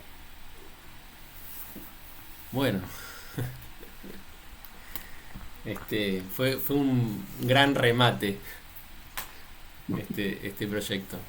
Eh, bueno, desde ya te agradecemos muchísimo por la charla y me genera mucha satisfacción ver un poco cómo se sostiene como esta calidad para los proyectos, ¿no? Pero no por la calidad de los proyectos en sí, que eso está clarísimo, sino por como la calidad del pensamiento y cómo fue evolucionando. Me parece que, que está bueno como ver, o sea, y aparte que lo mostraste esos proyectos que mostraste hace casi 15 años o por ahí, y ver estos proyectos ahora, ¿no? Permiten como darte cuenta de eso. Quiero destacar algunas cositas que me parece que son importantes para lo que hacemos aquí y después hacerte otra pregunta. La primera es esta compulsión de los investigadores proyectuales, como vos te autodefiniste hoy, digamos, o tu oficina, que es esta compulsión por renombrar cosas, ¿no? Esta necesidad de inventar nuevas palabras para cosas nuevas, ¿no? La barancilla, el patio tornillo, el supermueble, y que después vuelven a como aparecer de, ¿no? Evolucionados en otras obras, es decir, que de alguna manera se configuran como conocimientos que después se pueden reutilizar también, ¿no? Ahí hay como una reutilización en otros términos que me parece interesante desde el concepto. Digo, hay mucho del patio tornillo en este último proyecto también, ¿no? Si uno ve cómo circula el aire y demás, que me parece que está bueno para los estudiantes ver esta cuestión de la investigación proyectual puesta en acto. Una pregunta que me gustaría hacerte es esta, digamos. De alguna manera vos, desde tus comienzos, trabajás como intentando resolver cierto desacople que hay entre, en principio, ¿no? Sobre todo al principio de tus proyectos, de tus primeros proyectos, tratando de resolver ese desacople que hay entre los modos de habitar y la arquitectura, ¿no? Digamos, siempre estás como tratando ahí de inventar arquitecturas para que resuelvan esa brecha, lo cual me parece como destacable desde ya. Luego mencionaste esta cuestión de la modernidad, ¿no? O de esta característica de la modernidad según Bauman, de modernidad líquida. Yo ahí pensaba, me acordaba una cita del libro que es esta que dice que hay algunos líquidos que en pulgadas cúbicas son más densos que algunos sólidos, ¿no? Y entonces ahí conectás con la cuestión del calentamiento global, ¿no? Que de alguna manera es como un efecto colateral de esa liquidez de la modernidad. Y entonces, a propósito de esto, te quería preguntar, o sea, ¿cómo estás pensando o qué reflexión puedes tener respecto de esta brutal aceleración que tiene, sobre todo en la actualidad y a partir del evento de la pandemia, de esta brutal aceleración que tiene este proceso de liquidez, de mediatización, de ahora otra palabra que surge ahora que es plataformización? ¿Cómo pensás el impacto que tiene eso en la arquitectura y en cómo se configuran los modos de habitar y cómo se podrían adaptar las nuevas arquitecturas a estos modos de habitar que ahora ya están como tan fuertemente atravesados por esta mediatización? Esa sería la pregunta. Vale, es una sucesión de preguntas, ¿no? Sí, perdón. Lo que pasa que quise condensar un poco para no hacerte muchas preguntas, pero es verdad, sí, sí, sí. Sí.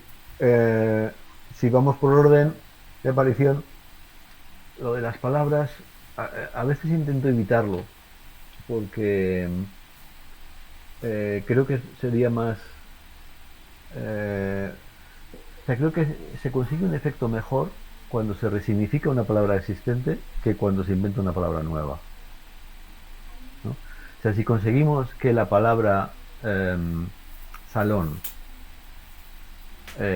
o la palabra cocina eh, tenga un significado más cercano a lo que pensamos cuando estamos hablando de vivir en un momento post-pandémico, habremos conseguido algo más potente que si lo que hacemos es inventar una palabra para definir esa situación nueva del salón comunicado, eh, de los salones que estoy viendo de las casas, ¿no? O de las habitaciones que estoy viendo cuando miro el panorama de la pantalla, ¿no? Que son lugares públicos, ¿no? O sea, eh, estoy viendo el arte que hay encima de un sofá, estoy viendo una bicicleta encima de la cabeza de una persona, estoy viendo un armario en una habitación un poco oscura, unas cortinas detrás de Federico. O sea, digamos que si cuando decimos habitación conseguimos imaginarnos este lugar público que estamos ahora mismo visualizando, ¿no? En lugar de pensar en el lugar de la intimidad, ¿no? Pues habremos resignificado la palabra de una manera mucho más cercana a lo que realmente estamos haciendo con la habitación. Pero quizá hay que empezar inventando una palabra, porque si no, tenemos un apego increíble a lo que viene significando las palabras. Hay una cosa que a mí, para contestar, estoy tratando de contestar a todas las preguntas a la vez, ¿no? Em, la, los eufemismos son muy graciosos, ¿no? Porque eh, muchas veces es lo contrario de lo que estaba diciendo, ¿no? O sea, inventar una palabra para poder visualizar una manera distinta de hacer, ¿no?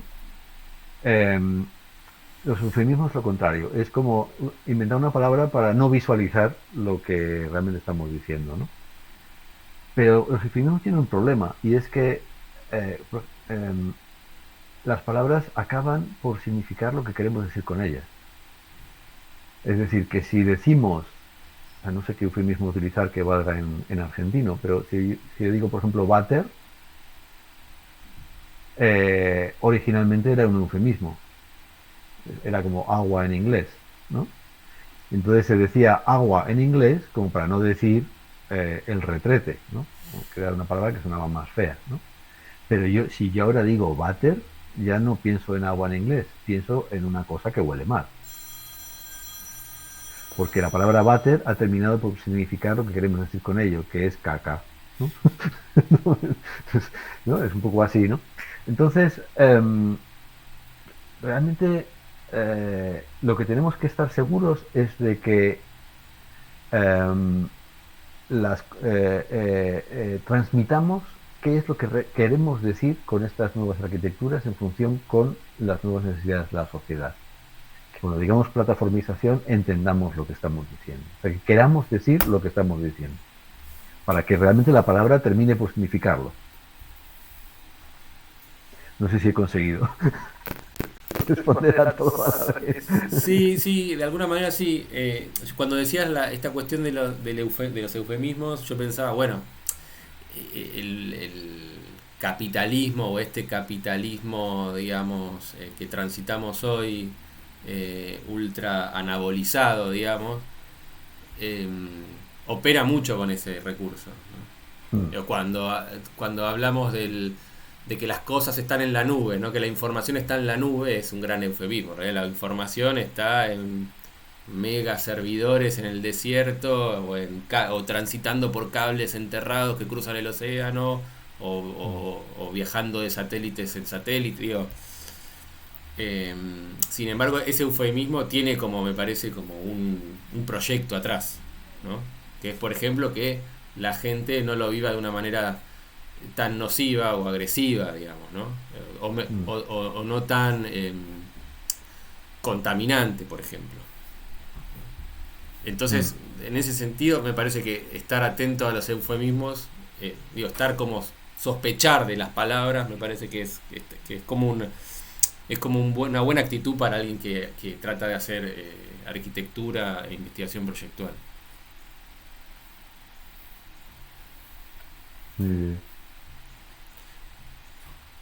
No sé si hay preguntas por otro lado. Sí, levanten la mano y vamos a dar la palabra. No vamos a tener mucho tiempo porque para Carlos son las 1:30. Y pobrecito. Lucas. Buenas noches, ¿cómo andan? ¿Se me escucha bien? Sí. Bien, primero Carlos, muchas gracias y gracias por la diferencia horaria y por estar acá con nosotros. Buenísima la charla, la verdad, muy completa.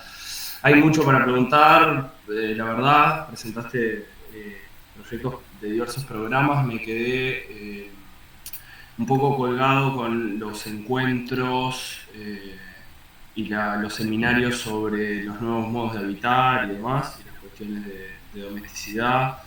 Y eso vinculado un poco a esta época líquida y un poco a la conversación que tenían recién con Federico. Es verdad que hay como mucho dicho en esta época, ¿no? De los nuevos medios de habitar, la familia que ya no es, inclusive aparecen otras líneas, ¿no? O sea, habitar de género, habitar colectivo, habitar, ¿no? Digo, como nuevos términos y nuevos núcleos habitacionales. Nada, ¿qué pensás sobre esto con la época, con la velocidad de la época, vinculado a lo doméstico, a la vivienda? Desde la parte proyectual, desde las herramientas para abordarlo y demás.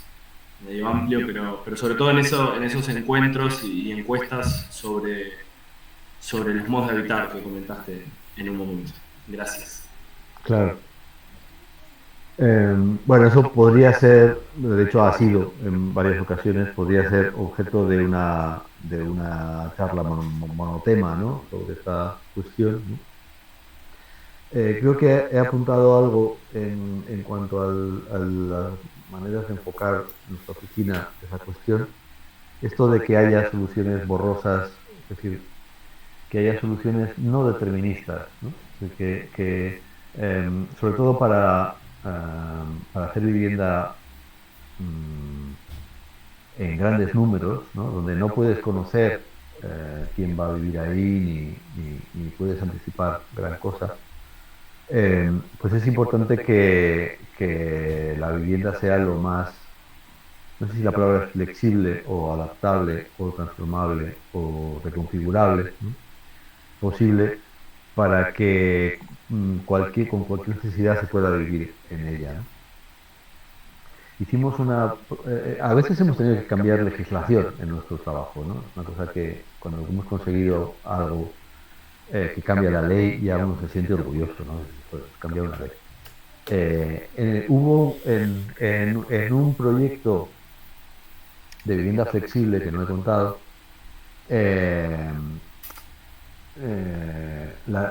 había un método de adjudicación, era vivienda protegida, vivienda social, ¿no? Entonces había un método de adjudicación de vivienda que, lo he dicho, bueno, no voy a hacer que vaya más. Que consistía bueno, pues construir una vivienda social, ¿no? Tantas viviendas, un edificio de, no sé, de aquello eran 400 viviendas, y entonces pues hay tantas de un dormitorio, tantas de dos dormitorios y tantas de tres dormitorios, ¿no? Y entonces luego la gente pues solicita la vivienda, ¿no? Entonces solicita la vivienda, pues ¿qué hace? Pues rellena un impreso, ¿no? Dice cuáles son sus condiciones de vida, etcétera, y entonces pues en base a sus condiciones de vida pues consigue puntuación, ¿no? Para tener derecho a esa vivienda social. Y luego hay un sorteo, ¿no? Y entonces pues, resulta que aparecen una serie de personas que tienen derecho a esa vivienda social. Entonces, lo que nosotros observábamos es que no encajaba las viviendas de un dormitorio, dos dormitorios, tres dormitorios, no podía encajar nunca con las personas que tenían derecho a ello, ¿no? Y nos confirmaban que sí, que puesto que para tener derecho, pues había una serie de preguntas que, por ejemplo, era madre soltera, da puntos, y si hay mucho de eso, pues necesitas más pisos pequeños, pero resulta que sobraban pisos grandes, porque no había tantas familias que te daba derecho, pues sí, actualmente vives en una infravivienda, ¿no? Entonces, había menos de eso, ¿no? Entonces, no había un acuerdo entre lo construido y lo tal. Entonces, lo que nosotros introdujimos en este caso era que ese impreso en el que la familia solicita, o la persona o la unidad familiar solicita la vivienda, pudiera alimentar el proceso constructivo. Es decir, cuando tienes construida la estructura, la última compartición de las viviendas, siendo viviendas de edificio soporte, ¿no? O sea, siendo viviendas flexibles, como el caso que sí hemos visto, em, el propio impreso de solicitud que genera el derecho a la vivienda social incluya la información necesaria para terminar de compartimentar y organizar las viviendas. De manera que si salen muchos hogares unipersonales, pues salen más viviendas más pequeñas. Mientras que si salen muchas familias reconstituidas que vivían en cuevas, pues salen menos número de viviendas, porque la superficie es la misma, pero de mayor, la superficie total es la misma, pero de mayor tamaño, ¿no?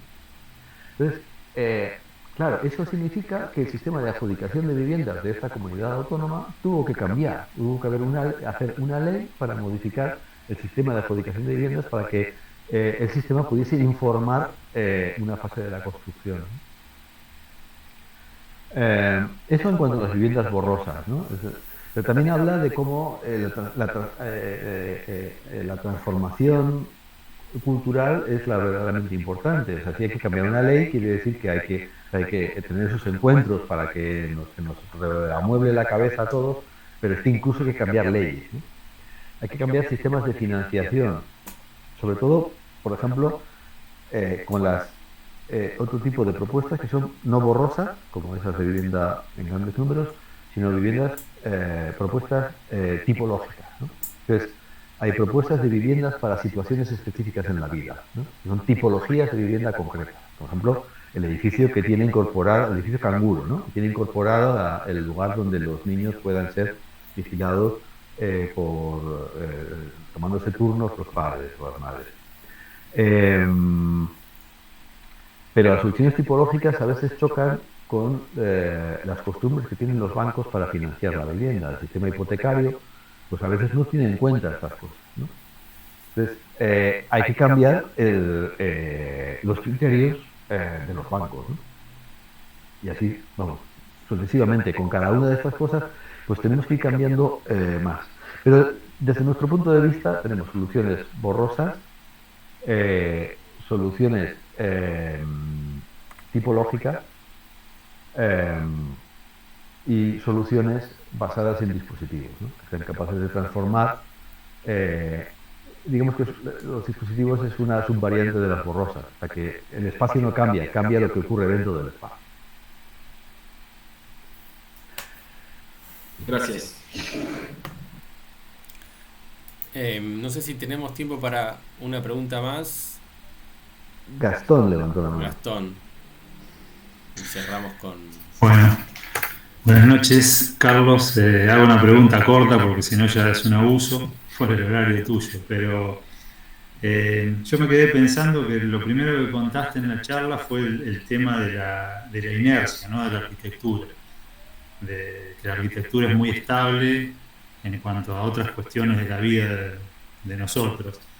Y es algo que lo solemos comentar y siempre hablar acá, quizás con otros términos, pero como que la arquitectura tiene como otro tiempo, ¿no? Es como un tiempo que nos excede. Seguramente como hay la arquitectura que hoy se está construyendo, que nos va a exceder a todos en la vida, más allá que exista una arquitectura efímera o de menor tiempo, que puede desaparecer incluso antes que nosotros, pero hay mucha arquitectura que incluso tiene miles de años que se sigue utilizando. Y pensaba un poco esto que vos nos comentabas, de la durabilidad de la arquitectura, que es muy distinta como de la vida útil hasta de cómo fue pensada la arquitectura esta, ¿no? Y cuando tratamos de cambiar y de hacer como algún experimento proyectual o algún trabajo en este sentido, poder encontrar como estos cambios que nos surgen en la vida de los humanos y que se los queremos como replantear o generar una arquitectura nueva que esté adaptada a esto, siempre como que vamos por el lado, no sé, de los programas, de los usos, de los metros cuadrados, de los modos de vivir. Y cuando vos nos contabas tus primeros proyectos, yo lo que veía que estaban como muy pensados desde el interior, ¿no? De cómo funcionaban todas estas cuestiones todas juntas y el tipo de soluciones que presentaban. Y sobre lo que habían estado pensando en varios proyectos. Quizás tiene que ver con el modo en que lo contaste. Y a medida que esto avanzaba en la charla, yo pensaba, bueno, ¿y cómo son esas relaciones de los cambios que necesita la arquitectura para afuera? O sea, la relación con el espacio urbano, la continuidad del interior-exterior, los semicubiertos, los espesores de la fachada. Por lo general nosotros desde acá siempre vemos que los edificios europeos son como siempre más contenedores o con relaciones con unos límites muy marcados entre el interior y el exterior. Pero mi pregunta iba a eso, como a consultar de qué porcentaje hay de margen para trabajar estos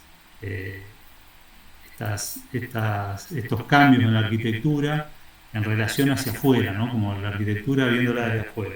Y cuando mostraste el último proyecto me diste como muchas pautas, pero a su vez es el único proyecto que mostraste que no estaba en Europa, porque era un proyecto en África que lo contaste como al revés, como desde afuera para adentro. Y mi pregunta es esa, o sea, ¿qué grado de margen hay en Europa hoy para pensar como esas relaciones, o si las restricciones son tan duras que no se puede? O sea, la pregunta es esa.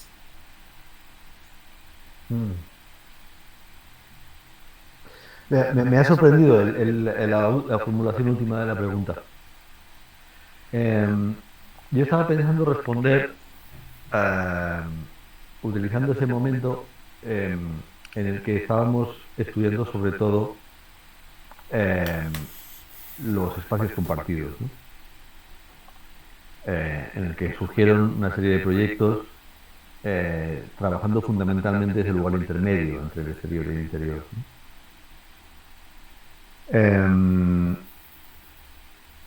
Porque me parece que es algo que es importante verbalizar, porque sí que parece que hay una línea que determina, ¿no? Sobre todo para evitar la apropiación de lo privado, de lo público por parte de un privado, ¿no? Pero recuerdo cuando planteé hacer el taller Buenos Aires compartido, decía, no, es que aquí compartir no se comparte mucho, ¿no? No vas a encontrar, ¿no?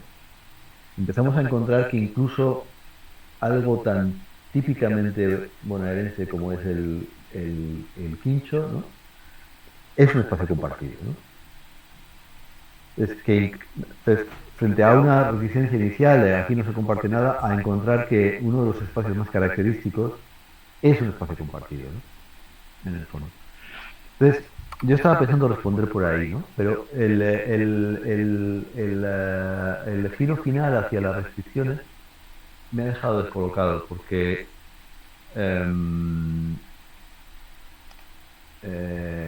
no había pensado mucho sobre el impacto de las restricciones, pero sí que es cierto que en España concretamente, donde buena parte de la definición del urbanismo se basa en la definición justamente de las envolventes de los edificios, ¿no? O sea, o sea, que el urbanismo, antes de definir la arquitectura, ya ha definido dónde están los paramentos, ¿no? Realmente es un problema, porque no es fácil generar lugares intermedios. Porque si generas un lugar intermedio estás perdiendo edificabilidad y por tanto estás perdiendo metros cuadrados construibles y vendibles, por tanto, ¿no? Entonces sí que es un problema, ¿no? Pero no es un problema europeo en general. Yo creo que porque en otros países hay una flexibilidad mayor a la hora de definir las envolventes, no las envolventes, sino no la envolvente física, sino el volumen capaz, ¿no? de la edificación. Creo que es algo típicamente español. Em, por mi, por lo que yo he podido ver en los países en los que he hecho cosas. Em, y entonces, en ese sentido, la pregunta me ayuda a reformular algunas objeciones que tengo al modelo de planeamiento español. Entonces, agradezco la pregunta porque voy a utilizarla.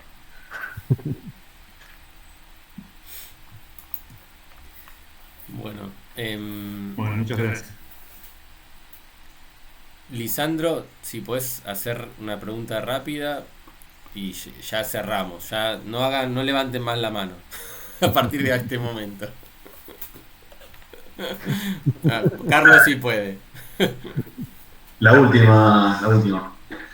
Bueno, Carlos, muchas gracias por todo, por tu tiempo y tu excelencia en el trabajo. Yo tengo la voy a hacer lo más corta que pueda, es sobre el lenguaje, mi pregunta.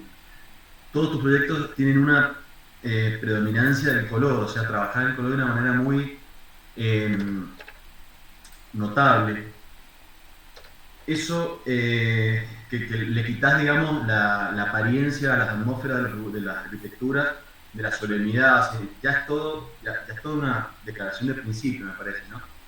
Y en función del proyecto de la fábrica de Coca-Cola, que te decían que tenía que parecer reciclado, reutilizado, ¿no? O sea, que desde lo argumental es absurdo en algún punto, porque yo estoy de acuerdo con lo que vos decís, pero la pregunta me surge como estas investigaciones o estas nuevas maneras o estos pensamientos laterales, si se quiere, no son de alguna manera el manifiesto, una forma de demostrar cómo se pueden hacer las cosas de otra manera y de pensar. Entonces no debería el carácter, el lenguaje del edificio, la apariencia, la estética, ¿por qué no? Comunicar en un sentido amplio todo lo que está sucediendo ahí y que no parezca nuevo, es una pregunta, ¿no? No lo sé. Sí, a mí lo que me da pánico es la paletización. O sea, esta cosa de esos restaurantes que fabrican palets de madera, o sea, que no reciclan, no utilizan palets, sino que fabrican palets específicos con madera envejecida para que parezca que todo el restaurante está reciclado, ¿no? Es decir, que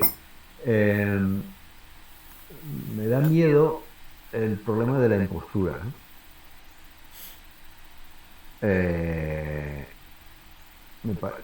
De hecho, aquel proyecto que sí que ganó ese premio, ¿no? En el que a mí me decían que se tenía que parecer reciclado, realmente es que no es sostenible. O sea, no podemos estar haciendo edificios con palas de aerogenerador. O sea, es absurdo. O sea, no, primero porque no hay suficientes palas de aerogenerador, pero segundo porque la energía del transporte era brutal, ¿no? Entonces, para mí el problema de esa actitud es que no está haciendo lo que realmente debe hacer, sino que solo lo está pareciendo, ¿no? Y en cambio creo que hay otras maneras de comunicar, de descajanerizar los procesos, ¿no? De visibilizar cuestiones que están ocurriendo, que no son necesariamente el que la cosa se vea vieja. De todas maneras, el tema de la edad de las cosas es peliagudo, ¿no? Podría haber enseñado el proyecto en el que utilizamos edificios existentes casi sin tocarlos, ¿no? Por el criterio de evitar tocarlos, y que por tanto tenemos que generar un lenguaje que nos permita pensar que están bien, ¿no? Que podemos vivir en ellos, que aunque están sin tocar y parece que nadie los ha mantenido en los últimos, no parece no, nadie los ha mantenido en los últimos 30 años, sin embargo es seguro vivir en ellos, ¿no? Por eso tenemos que crear un lenguaje que nos permita incorporarlos a nuestra cotidianidad, aunque estén como medio podridos, ¿no? Claro, ahí en ese caso es un poco lo contrario, ¿no? Es como no tocarlo, pero conseguir que nos parezca muy bien, ¿no?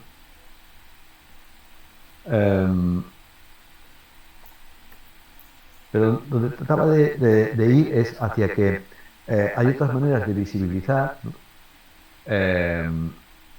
Que pueden tener que ver con, a ver, por ejemplo, en ese ayuntamiento, que es una plaza pública, en el de las burbujas, ¿no? La gente se casa, ¿no? Porque es el registro civil. Entonces, cuando sale a esa plaza pública, hay un lugar donde hay un sol, ¿no? En una de las imágenes se veía, en una de las burbujas hay una luz muy fuerte, ¿no? Y ese sol está alimentado con un aerogenerador. ¿Qué pasa? Que cuando sales del matrimonio a la plaza pública, estás en esa plaza cubierta, estás en Bélgica, donde normalmente llueve mucho. Estamos en el Mar del Norte, donde cuando hace mal tiempo el viento sopla muy fuerte. Y resulta que ese sol que te encuentras cuando sales del registro civil, cuanto peor clima haga, más sopla el viento, más se mueve el aerogenerador y más luce el sol dentro de esa plaza, ¿no? Entonces, el brillo del sol en esa plaza es una traducción directa del uso de la electricidad de un aerogenerador. Entonces, eso visibiliza el uso del aerogenerador, pero de una forma como, voy a decir, alegre, ¿no? O sea, lo que consigue es que nuestras caras se iluminen y las fotos de la salida de la boda queden más luminosas, porque la gente está sonriente, porque luce el sol, ¿no? Entonces, ese tipo de visibilización a mí me interesa más. O sea, me interesa más que la visibilización sea a través de algo que nos contribuya y que nos alegre, a que sea algo que nos haga ver cuánto hemos sufrido porque la cosa reciclada no es perfecta, porque realmente no funcionaba bien lo que hemos reciclado. No sé si he dejado clara mi posición. Bueno, muy bien. Hemos llegado al final. Nada, la verdad un placer poder charlar con vos, Carlos. Creo que ha sido muy enriquecedor para todos. Y nada, te dejamos en libertad. Esperemos verte en Buenos Aires No, próximamente. pero ahora hemos quedado a cenar, ¿no? Bueno, cuando quieras. No, de verdad, estaría bueno, estaría bueno tenerte acá en Buenos Aires. Sería un placer. Muy bien. Tiene que mejorar un poco la situación económica argentina, que es difícil, pero bueno. Pero bueno, nada, por lo menos tenerte así virtualmente, no, digamos, no es lo mismo, pero Muy bien. funciona. Así Un que bueno, placer estar aquí. muchas virtualmente. gracias, la verdad. Muchas gracias por las preguntas interesantes. Bueno, Muy bien. que descanses. Hasta luego. Gracias. Carlos, Sí, muchas gracias. Ya me diréis dónde está el YouTube. Sí, obvio. sí, después